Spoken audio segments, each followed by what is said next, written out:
Ay, pista. Yun, ito na mo. Manak. Pas mo.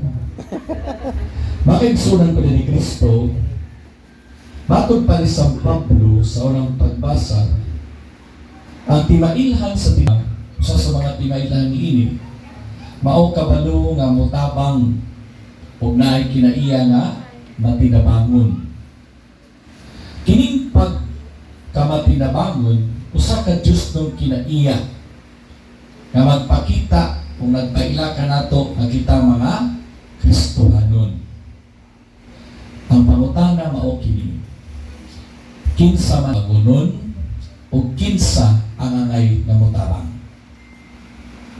Kadaghanan siguro nato mingon, ako mo'y tabanganon o dili ako ang kinahanglan nga mutabang.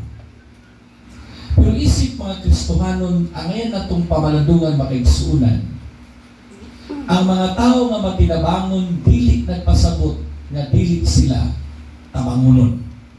Ibutang gina sa inyong unahuna o kasing-kasing. Kanang mga tao ba nga matinabangon, di nagpasabot lahan, wa na sila nagkinahanglan o tabang. Sapagkat tinuod daghan kay na silang gidala sa ilang dughan, apan mipili lang gida sila na manghihatagon bisan pa o taliwala sa mga pagsulay sa ilang kinabuhi.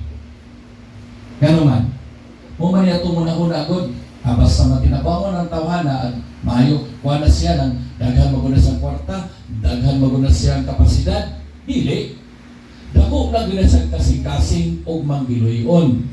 Kay dako man o madako ka o mapobre kung dili ka manggiluyon, dito ka matinabangon.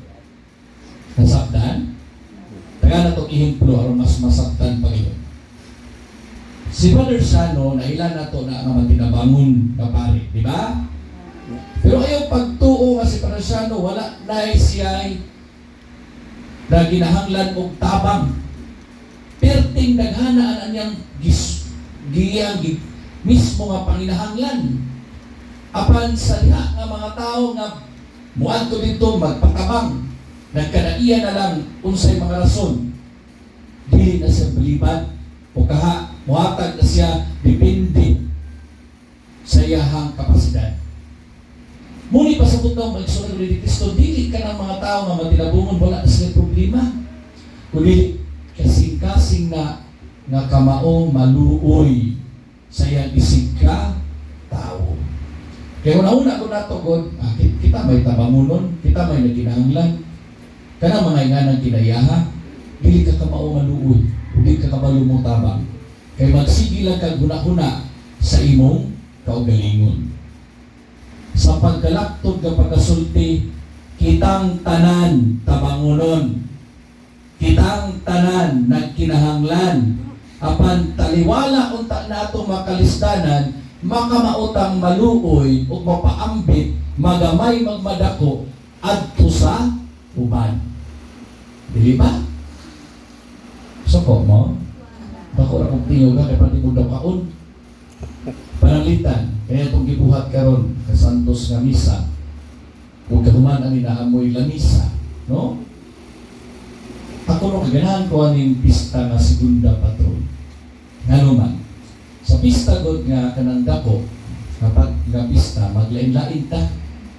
Usay, di naman na pagpagamang ihatagon na itong ipakita diya, garbo. Sa ato pa usahay, masindot, kaya nakalekson me, pero ikaw na ko, nagpahambog diya ko. Kaya kay kagasto. Kaya siya din kaning segunda patron, makita na to ang indot yun. Na kinaiya, kung tinuod batang matinabangon, sama sa gisulti ni San Pablo.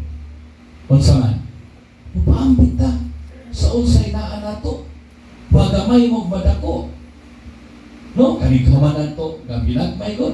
Utan niya, sinabaw, unsa ginagmay niya. Mitampo ka o mihiusa ka. Adunahan magkabus na hiusa ka. Isip usa ka matutuo. Na nagsaulog sa kapistahan ni Santo Tomas de Villanueva. Kaya masukuloy. Kung sa imong nikatampo sa maong okasyon na nagpadayag sa tuang No? Soko man ako. Lusod ka mong tinanawan. Ako rin gisulti ba? Kaya mas ganahan ko ani ka ng segunda patron doon. Kaya makita na to ba? Wala di arti-arti. O dili ka ha, mutampo ka, magamay madako.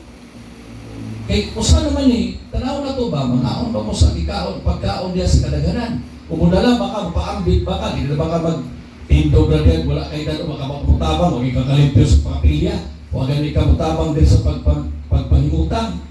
Di ba? Namaingan ang mga tao, magtanaw ra ba? Gamingon siya ganit, ako may tabangon ng doon. Ay, tapulan na ka. O nagtatag na ka ka na bang nadawat ka limpyo, anong mutabang ka? Bisa ko lang kay kahatag, pero naglakad rin, naglimpyo ka, mitabang ka, bisimba ka, miapil ka, kada! Kaya si pangaon, di tamang ili. Na malami pa na